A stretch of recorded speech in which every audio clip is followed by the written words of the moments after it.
Ahojte, počuli ste niekedy už o glampingu Diamond Cabin? Je to netradičné ubytovanie a nachádza sa na Orave. Rozhodli sme sa tu straviť náš predĺžený víkend. Na parkovisku nás už čakal majiteľ, ktorý nás vyviezol hore ku chatke. Z terasky sú nádherné výhľady na Tatry a Choč. Chatka je útulná, vybavená sporákom, pitnou vodou, osvetlením a nájdete v nej aj zásuvky na nabíjanie, knihy a spoločenské hry. Samozrejme vás privítá aj prosečko. A hore nájdete prosím pekne spálňu so svetilkami. Dokonale.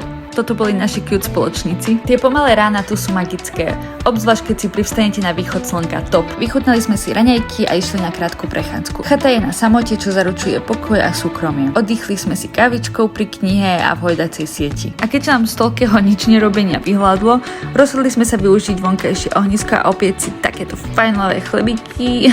Večer sme si užili ešte saunu a za tým si pustili filmík. Aj ďalšie ráno sme dostali raňajky v košíku a ja neskrývam nadšenie.